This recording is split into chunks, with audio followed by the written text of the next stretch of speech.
Hi everyone, I'm Christina from That Canadian Teacher. In today's video, I'm going to walk you through how you can use NotebookLM with your students for your students to create more effective study guides, study notes, and using their completed homework and classroom activities to create effective study notes that can help them in preparing for their final exam or for unit tests, etc. So first, you're going to orient yourself to NotebookLM.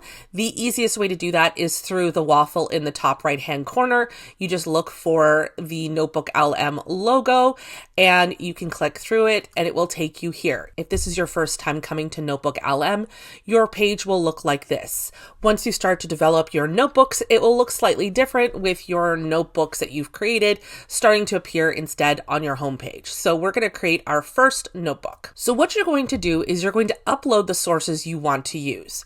Now, for students, what I would suggest is that you're going to upload the work that you want NotebookLM to create study guides for. So let's say, as an example, we're doing this for our unit test.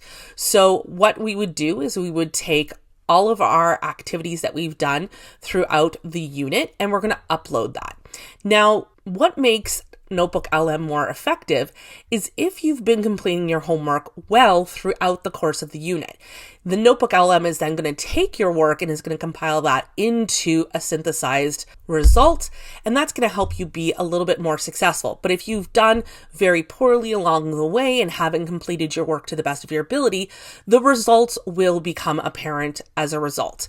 So what we're going to do is we're going to upload some sources of materials from the course of our unit. Now you can also pull from your Google Drive. You can provide it with links, or you can copy and paste text in. So I've uploaded one source. Now, if you want to continue adding more sources, you're just going to select add. So here I've added 3 activities that my students have completed throughout the course of the first unit in my Canadian history class.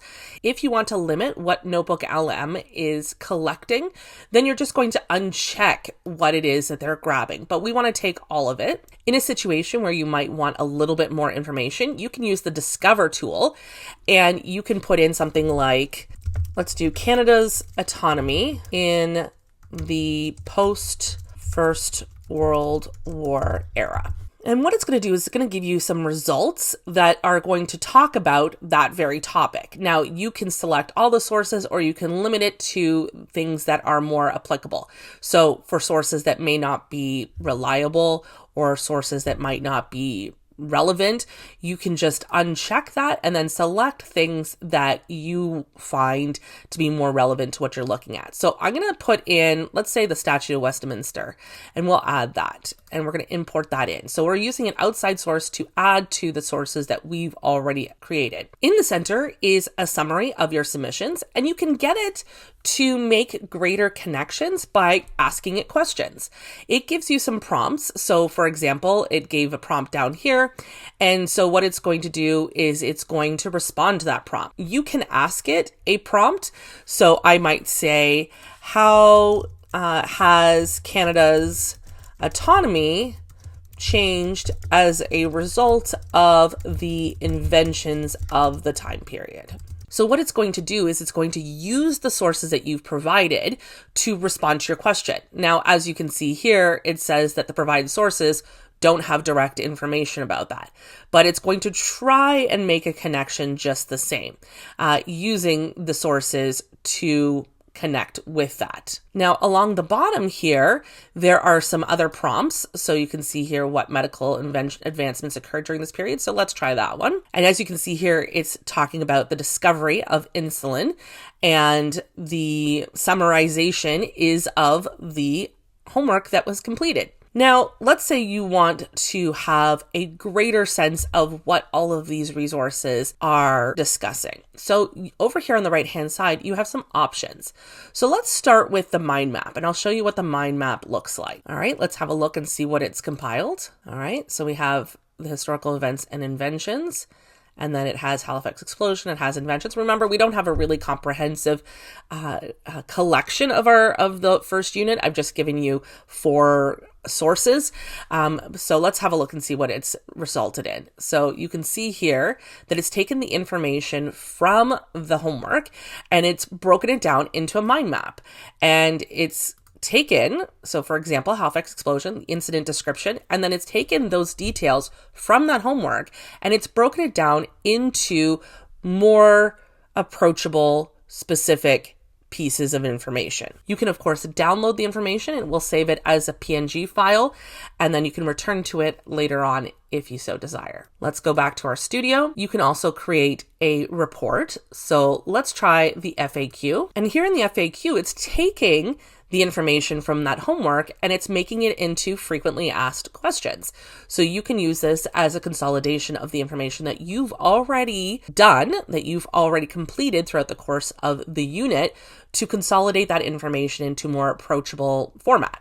Let's try our video overview. Okay, so it's finally finished processing. It did take a good while for it to process. So the more resources that you have, the much longer it's going to take. But let's have a look and see what it's created. So over here on the right-hand side, we have the video that it's created. Let's have a look and see what it has returned. First, a moment of just absolute catastrophic destruction, and then an redefine the entire nation. So I'm just going to push a little bit further so you can have a look and see what it has here as part of the visuals. In triumph can be 2 sides of the very same coin. All right, picture this. It's just after dawn. The port of Halifax, Nova Scotia, is an absolute beehive of activity. It's this critical hub for the war effort over in Europe. So it looks to be a lot like a slideshow or a PowerPoint. So it's taken that information, it's made it into an audio for you to listen as you're watching the points being made on the screen. See what we've got a little bit further down. You can see it's an 8.5-ish minutes in length. I think the future. And this necessity, born from such a horrible tragedy, helped spark one of the most innovative decades in Canadian history. A period of incredible progress that we're going to explore right now. Coming out of the shadows of the First World War and disasters. Okay, so that gives you a sense of what kind of videos are returned. Let's have a look at the audio overview. Now, the audio overview is going to take a long time as well to create. However, it's going to give you a podcast. So we'll return when it's finished loading. Okay, again, this took quite a while for it to register. So let's have a look and see what it sounds like. Now, you'll see this little hand here. This little hand indicates the interactive mode. So what the interactive mode allows you to do as the user is ask questions that then the podcast will respond to. So for example, let's start playing the audio. Welcome to the deep dive. Today, as I was looking through these sources, I was really struck by two very And I'm going different to stories from click Canadians. join. Hugely. Oh, hey, I think our listeners got something to say. What caused the Halifax explosion? Oh, that's a fantastic question. And actually, it's exactly where we're going to start our deep dive today. Yes, it's a pivotal moment in Canadian history, and understanding the pause is key to grasping the full tragedy. So it's going to start answering the questions that I've asked it based on the resources that I've provided. So it's highly interactive as long as you've given it sufficient information for it to react to. And again, you can download the audio. Now you'll notice this little feature here of add note. So let's add a note and see what happens. So what it does is it's going to open up a little notepad on the side here. So let's look at the inventions of the 1920s. And in here, I can add notes about things that I think are important. Now let's go back to our studio and you'll see it's been added to our list over here. Of course, like all Google education tools, you can share it with others. You can also change the title. And you can also return to your main menu by clicking the logo in the top left-hand corner. And as you see, my homepage has now changed.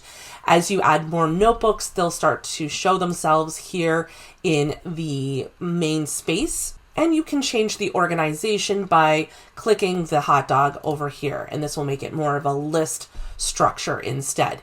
If others have shared with you their notebooks, they will also appear here. If you want to center it to just your notebooks, you would of course just click My Notebooks.